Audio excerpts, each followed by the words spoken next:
حضور اکرم صلی اللہ علیہ وسلم نے فرمایا کہ جب لوگ جنت میں جا رہے ہوں گے تو اویس کرنی کو جنت کے دروازے پر روک لیا جائے گا۔ حضرت اویس کرنی کون تھے؟ اویس نام تھا، عامر کے بیٹے تھے، مراد قبیلہ تھا، کرن ان کی شاخ تھی اور یمن ان کی رہائش گاہ تھی۔ حضرت نے ماں کی حد درجہ خدمت کی، وہ آسمانوں تک پہنچی۔ اویس کرنی حضور کی خدمت میں حاضر نہیں ہو سکے۔ جبریل علیہ السلام آسمان سے پہنچے اور ان کی بات کو حضور نے بیان کیا۔ چونکہ حضور دیکھ رہے تھے کہ آئندہ آنے والی نسلیں اپنی ماؤں کے ساتھ کیسا سلوک کریں گی، ایک سائل نے سوال کیا، یا رسول اللہ صلی اللہ علیہ وسلم، قیامت کب آئے گی؟ تو آپ نے ارشاد فرمایا، مجھے نہیں معلوم کب آئے گی۔ تو سائل نے کہا، کوئی نشانی تو بتا دیں۔ تو آپ نے فرمایا، جب اولاد اپنی ماں کو ذلیل کرے گی تو قیامت آئے گی۔ حضور صلی اللہ علیہ وسلم نے حضرت عمر رضی اللہ عنہ اور حضرت علی رضی اللہ عنہ سے کہا کہ تمہارے دور میں ایک شخص ہوگا جس کا نام ہوگا اویس بن عامر، درمیانہ قد، رنگ کالا، جسم پر ایک سفید داغ۔ حضور صلی اللہ علیہ وسلم نے ان کا حلیہ ایسے بیان کیا جیسے سامنے دیکھ رہے ہوں۔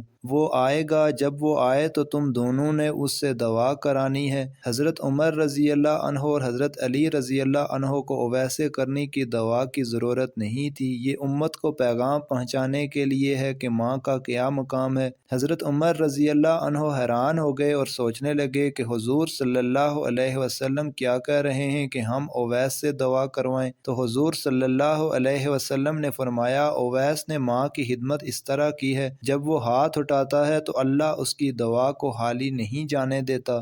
حضرت عمر رضی اللہ عنہ 10 سال خلیفہ رہے، 10 سال حج کیا، لیکن انہیں اویس نہ ملے۔ ایک دن سارے حاجیوں کو اکٹھا کر لیا اور کہا کہ تمام حاجی کھڑے ہو جاؤ۔ آپ کے حکم پر تمام حاجی کھڑے ہو گئے، پھر کہا کہ سب بیٹھ جاؤ، صرف یمن والے کھڑے رہو۔ تو سب بیٹھ گئے اور یمن والے کھڑے رہے۔ پھر کہا کہ یمن والے سارے بیٹھ جاؤ، صرف مراد قبیلہ کھڑا رہے۔ پھر کہا مراد والے سب بیٹھ جاؤ، صرف کرن والے کھڑے رہو۔ تو مراد قبیلے والے بیٹھ گئے، صرف ایک آدمی بچا۔ اور حضرت عمر نے کہا کہ تم کرنی ہو؟ تو اس شخص نے کہا، ہاں میں کرنی ہوں۔ تو حضرت عمر نے کہا کہ اویس کو جانتے ہو؟ تو اس شخص نے کہا کہ ہاں جانتا ہوں، میرے بھائی کا بیٹا ہے، میرا سگا بھتیجا ہے، اس کا دماغ ٹھیک نہیں، آپ کیوں پوچھ رہے ہیں؟ تو حضرت عمر نے کہا کہ مجھے تو تیرا دماغ صحیح نہیں لگ رہا۔ آپ نے پوچھا کدھر ہے؟ تو اس نے کہا کہ آیا ہوا ہے۔ پوچھا کہاں گیا ہے؟ تو اس نے کہا وہ عرفات گیا ہے اونٹ چرانے۔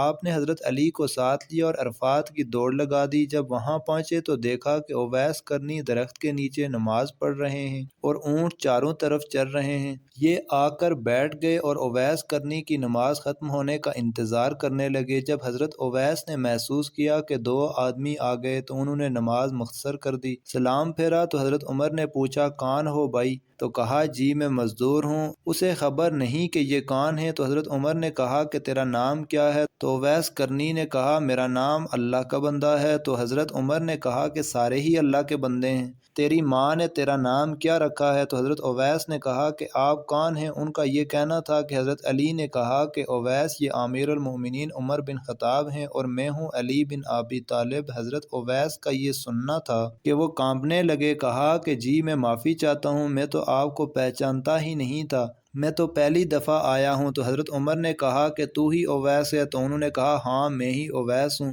حضرت عمر نے کہا کہ ہاتھ اٹھا اور ہمارے لیے دعا کر۔ وہ رونے لگے اور کہا کہ میں دعا کروں؟ آپ لوگ سردار ہیں، میں نوکر آپ کا، میں آپ لوگوں کے لیے دعا کروں؟ تو حضرت عمر نے کہا کہ ہاں، اللہ کے نبی نے فرمایا تھا عمر اور علی جیسی ہستیوں کے لیے حضرت اویس کے ہاتھ اٹھوائے گئے۔ کس لیے؟ اس کے پیچھے جہاد نہیں، تبلیغ نہیں، تصوف نہیں، اس کے پیچھے ماں کی خدمت ہے۔ جب لوگ جنت میں جا رہے ہوں گے تو حضرت اویس کرنی بھی چلیں گے۔ اس وقت اللہ تعالیٰ فرمائیں گے کہ باقیوں کو جانے دو اور اویس کو روک لو۔ اس وقت حضرت اویس کرنی پریشان ہو جائیں گے اور کہیں گے، اے اللہ، آپ نے مجھے دروازے پر کیوں روک لیا؟ تو اس وقت اللہ تعالیٰ فرمائیں گے کہ پیچھے دیکھو۔ جب پیچھے دیکھیں گے تو پیچھے کروڑوں اربوں کی تعداد میں جہنمی کھڑے ہوں گے۔ تو اس وقت اللہ فرمائے گا، اویس تیری ایک نیکی نے مجھے بہت خوش کیا، ماں کی خدمت۔ تو انگلی کا اشارہ کر، جدھر جدھر تیری انگلی پھرتی جائے گی میں تیرے طفیل ان کو جنت میں داخل کر دوں گا۔